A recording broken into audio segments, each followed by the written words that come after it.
श्री कृष्ण कहते हैं कि अगर जिंदगी में गुलाब की तरह खिलना है तो कांटों से तालमेल की कला सीखनी होगी। ये कभी मत सोचो कि आप कुछ नहीं कर सकते। हाँ, आप सब कुछ नहीं कर सकते, पर बहुत सी चीजें हैं जो आप कर सकते हैं। बस निर्धारित करो और अपना 100% दो। हर व्यक्ति का यह लक्ष्य है कि वह जो कर सकता है करे, जो बन सकता है बने, उसका जो भी सपना है वो पूरा करे। लेकिन इस समय से जो भी है उसका सम्मान करे और खुश रहे। जो मिलना है उसका स्वागत करो और जो मिला है उसका धन्यवाद। अपने गुणों को पहचानिए, इससे आपकी नींव मजबूत बनती है। लेकिन अपने अंदर की कमियों को भी पहचानिए, इससे चरित्र मजबूत बनता है। जो दूसरों को माफ करते हैं वो खुद से प्यार करते हैं, क्योंकि उन्हें मालूम है ऐसा करके मैं दूसरों पर नहीं बल्कि अपने आप पर एहसान कर रहा हूं और अपने जीवन में सुख समृद्धि ला रहा हूं। यदि कोई आप पर भरोसा और आपसे उम्मीद करता है तो ये उसकी मजबूरी नहीं बल्कि आपसे लगाव है और आप पर विश्वास है। कामयाबी सिर्फ वो नहीं है जो आप खूब पैसा और नाम कमा लेते हैं, बल्कि कामयाबी तो वो है जब आप अपना लक्ष्य प्राप्त कर लेते हैं, वो भी अपने असली आनंद में रहते हुए। भूखा इंसान सारी मर्यादा तोड़ देता है और पैसे का लालची इंसान इंसानियत ही छोड़ देता है। श्री कृष्ण कहते हैं कि कभी भी खुद को कम मत समझो। आपको भी उसी ईश्वर ने बनाया है जिसने दूसरों को। आप किसी से सलाह ले सकते हैं, पर आगे बढ़ने और अपनी मंजिल पाने के लिए मेहनत तो खुद करनी होगी। हाँ, मंजिल पाने के लिए आपको मेहनत और जोश की जरूरत होती है, पर बुद्धिमानी से और सोच विचार कर आगे बढ़े। जो जल्दीबाजी करते हैं वो गिर जाते हैं। जिंदगी में आगे बढ़ना है तो खुद पर भरोसा करो, दूसरों पर नहीं। जितनी बार आप गिरेंगे उतनी बार आप उठेंगे। अब ना किसी का हाथ चाहिए ना किसी का साथ। इंतजार करोगे तो उतना ही मिलेगा जितना कोशिश करने वाले छोड़ देते हैं। इसलिए इंतजार मत करो। तुम जितना सोचते हो जिंदगी उससे कहीं ज्यादा तेजी से भाग रही है। हार कभी मत मानो। हाँ, कुछ लोग हार मान लेते हैं, पर याद रखें कि पानी में डूबने से आदमी की जान नहीं जाती, बल्कि जान तब जाती है जब उसे तैरना नहीं आता है। इसलिए हार मत मानो, बल्कि अपने प्रयास में एक्सपेरिमेंट शुरू करो। असफलता का मतलब ये नहीं है कि आप जिंदगी में हार चुके हैं, बल्कि असफलता का साफ मतलब है कि आपको इसमें सुधार और संशोधन की जरूरत है। देखो, समझो और सोचो और फिर कोशिश करो जब तक सफल नहीं हो जाते। रिश्ते मुट्ठी में रेत के समान होते हैं। जोर से पकड़ो तब भी सरकते हैं और ढीले छोड़ो तब भी। इसलिए संभल कर पकड़ो। किसी भी समस्या का समाधान इस बात पर निर्भर करता है कि आपका सलाहकार कौन है। लोग तो आपके बारे में अंदाजा लगाते हैं, आप क्या हैं ये सिर्फ और सिर्फ आप ही जानते हैं। श्री कृष्ण कहते हैं कि साथ रहकर जो छल करे उससे बड़ा कोई शत्रु हो ही नहीं सकता, और जो हमारे मुंह पर हमारी बुराइयां बता दे उससे बड़ा हमारा कोई मित्र हो ही नहीं सकता। सहारा इंसान को खोखला कर देती है और उम्मीदें कमजोर। अपनी ताकत के बल पर जीना शुरू कर दीजिए। आपका खुद से अच्छा साथी और हमदर्द कोई और नहीं हो सकता। जिस इंसान की सोच और नीयत अच्छी होती है, भगवान उसकी मदद किसी न किसी रूप में करने आ ही जाते हैं। भाग्यशाली वो होते हैं जिन्हें समय और समझ दोनों एक साथ मिलती है, क्योंकि अक्सर समय पर समझ नहीं आती और जब समझ आती है तो समय चला जाता है। श्री कृष्ण कहते हैं, समझदार व्यक्ति जब संबंध निभाना बंद कर दे तो समझ जाओ कि उसके आत्मसम्मान को कहीं ना कहीं ठेस पहुंची है। अपने भीतर प्रेम रखो और सबका सम्मान करो। इसलिए नहीं कि मैं कह रहा हूं, बल्कि इसलिए कि ये तुम्हारा सौभाग्य है कि तुम इंसान हो। बस स्वयं में झांको और तुम पाओगे कि तुम्हारे भीतर भी कुछ ऐसा है जो किसी और के पास नहीं है। इसलिए इस धरातल पर जन्मा हर मनुष्य बहुमूल्य है। यदि जीवन में दुख मिले तो उसका सामना करो, या फिर ऐसे लोगों से जुड़ो जिनके होने से तुम्हारा जीवन धन्य हो जाए। कभी हिम्मत मत हारो, एक बार स्वयं पर विश्वास रखकर आगे कदम बढ़ाकर तो देखो, रास्ते स्वयं नजर आते चले जाएंगे। यदि आपका विश्वास अटल रहा तो मंजिल भी आपका इंतजार करते नजर आएगी। यदि कोई कार्य अच्छा है तो उसे तुरंत शुरू कर दो। लोगों के बारे में मत सोचो कि लोग क्या कहेंगे, क्योंकि कमी तो लोग ईश्वर में भी निकाल देते हैं। तो आप क्या चीज हो? अधिक सोचने की जगह अधिक करने में विश्वास रखो। अधिक करने की जगह सही करने में विश्वास रखो, और सही करने के लिए आपको सही सोचना होगा। अतः कम सोचो मगर अच्छा सोचो।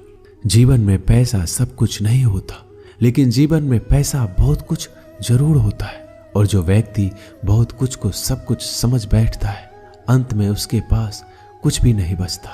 समय का उपयोग करके बहुत सा धन कमाया जा सकता है, लेकिन धन का उपयोग करके एक पल भी नहीं बढ़ाया जा सकता। अतः समय का सही उपयोग करना सीखो। लोहे को कोई नष्ट नहीं कर सकता, लेकिन लोहे पर लगी जंग उसे धीरे धीरे नष्ट कर देती है। इसी प्रकार कोई आपको हरा नहीं सकता, लेकिन आपकी गलत सोच आपको धीरे धीरे हार के द्वार पर खड़ा कर देगी। इसलिए अच्छा सोचो और जीत जाओ। जीवन में उछलो तो ऐसे कि सारे आसमान को छू लो। जीवन की गहराई में ऐसे डूबो कि उसके सभी चमकते मोती खोज निकालो। फैलो तो ऐसे कि पूरी कायनात में समा जाओ, और सुकड़ो तो ऐसे कि हर किसी के दिल में समा जाओ। अच्छा सोचोगे तो अच्छा वापस आएगा, बुरा सोचोगे तो बुरा वापस आएगा। मीठा बोलोगे तो मीठी बोली ही दूसरों से सुनोगे, कड़वा बोलोगे तो खरी खोटी ही सुनोगे, क्योंकि हम जो देते हैं वही हमें वापस मिलता है। एक निश्चित लक्ष्य को लेकर सही राह पर चलना जीवन यात्रा कहलाता है, और बिना लक्ष्य को लिए हुए किसी भी रास्ते पर चलना जीवन का भटकाव कहलाता है। इसलिए कम से कम एक लक्ष्य आपके पास हमेशा होना चाहिए। श्री कृष्ण कहते हैं, किसी भी कार्य में जल्दीबाजी मत करो। जल्दीबाजी आपको भटकाव की ओर ले जाएगी। भटकने से अच्छा है कि थोड़ा रुको, समझो और फिर चलो। आपका दिमाग एक भट्टी की तरह है, जो हर समय आपके अनंत विचारों की ऊर्जा से गर्म रहता है। अब यह आप पर निर्भर करता है कि आप इस ऊर्जा का उपयोग किस तरह करते हो। लोग कहते हैं कि हमेशा व्यस्त रहो। अच्छी बात है, लेकिन व्यस्त रहना ही काफी नहीं है। महत्वपूर्ण यह है कि आप कब और किस कार्य में व्यस्त हो। यदि आप चाहते हो कि लोग आपको पहचाने तो अधिक से अधिक लोगों से अपनी पहचान बढ़ाओ। यदि आप चाहते हो कि लोग आपकी बात माने तो लोगों के दिलों में जगह बनाओ। और यदि आप चाहते हो कि लोग आपको हमेशा याद रखें तो कलम उठाओ और कुछ नए विचार लोगों को दो। अगर आप अच्छे कार्य करते हो तो दूसरों के सामने अपनी तारीफ कभी मत करो, क्योंकि यदि आपके कार्य वास्तव में अच्छे हैं तो आपके अच्छे कार्य ही सबको बता देंगे कि आप कैसे हो। सफल लोग खुद अपने बारे में नहीं बोलते, बल्कि उनके कार्य उनके बारे में बोलते हैं। अपना मुंह खोलने से पहले अपना दिमाग खोल लेना बहुत जरूरी है। अर्थात जब भी आप जहां भी बोले, पहले खुले दिमाग से सोचे कि इसका परिणाम क्या होगा। यदि परिणाम अच्छा हुआ तो तुरंत बोल दें। यदि आप असंभव को संभव बनाना चाहते हैं तो असंभव को पाने के लिए आपको कुछ ऐसा करना होगा जो अकल्पनीय हो।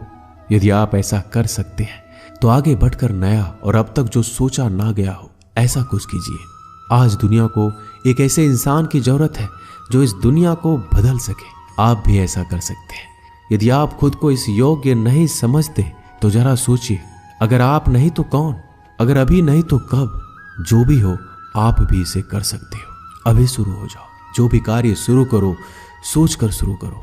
यदि शुरुआत कर दो तो बीच में उस कार्य को किसी भी वजह से मत रोको, क्योंकि जब आप पीछे जाकर किसी दूसरे कार्य को शुरू करके फिर वहीं पहुंचते हैं जहां आपने पहले वाला कार्य छोड़ा था, तो जरा सोचिए, इससे कम मेहनत और इससे कम समय में आप पहले कार्य को पूरा कर सकते थे। यदि आपसे पहले कोई और सफल हो जाता है तो घबराना मत, क्योंकि आप भी जानते हो कि घर बनाने से ज्यादा समय बंगला बनाने में लगता है। श्री कृष्ण कहते हैं, जब आप हार से मिली सीख को अहमियत समझ लेंगे तो आपका जीवन बदल जाएगा।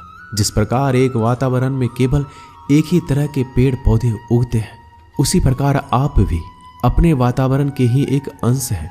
यदि आप अपने आप को बदलना चाहते हैं तो सर्वप्रथम अपने वातावरण को बदलिए।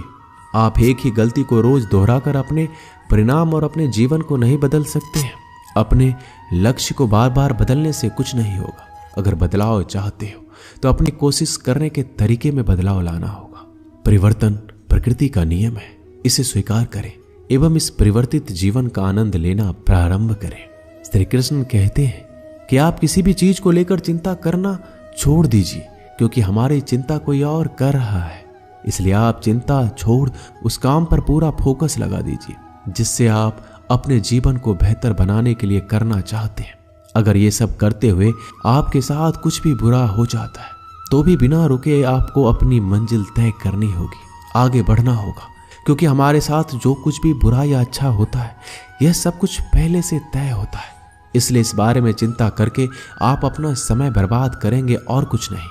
भलाई हमारे इसी में है कि हमें बिना परेशान हुए अपने बहुमूल्य काम को तय समय पर पूरा कर लेना चाहिए। भगवान हमारे बारे में सब कुछ पहले से तय करके रखे, बस हमें चिंता छोड़ लगातार प्रयास करना चाहिए। अंत में हमें जो मिलना है वो मिल जाएगा। दोस्तों, इसे हम आपको एक छोटी सी कहानी के माध्यम से बताते हैं। एक बार की बात है, दो लड़के एक आश्रम में काम करते थे।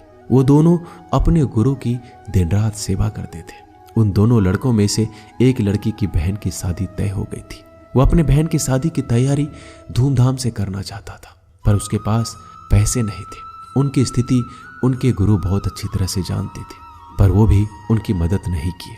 जब दोनों लड़के गांव जाने के लिए तैयार हुए तो गुरु ने उस लड़के को 5 अनार दिए जिसकी बहन की शादी थी। गांव जाते समय 5 अनार पाकर लड़का बहुत दुखी था। उसे तो पैसों की जरूरत थी, वह अनार क्या करेगा। उसे अपने गुरु पे गुस्सा आ रहा था। जब दोनों लड़के गांव की तरफ जा रहे थे तो रास्ते में राजा के सैनिक इस बात की घोषणा कर रही थी, क्या किसी के पास अनार है? राजा को इसकी बहुत जरूरत है। हमने बहुत प्रयास किया पर इस क्षेत्र में कहीं भी अनार नहीं मिला। राजा की बेटी बहुत बीमार है, उसे दवा के लिए अनार की जरूरत है। दोनों लड़कों ने सोचा, हमें अनार की कोई जरूरत नहीं है, ये अनार हम राजा को दे देंगे और उनकी बेटी का अच्छा इलाज हो जाएगा। दोनों लड़कों ने अनार की बात सैनिक को बताई।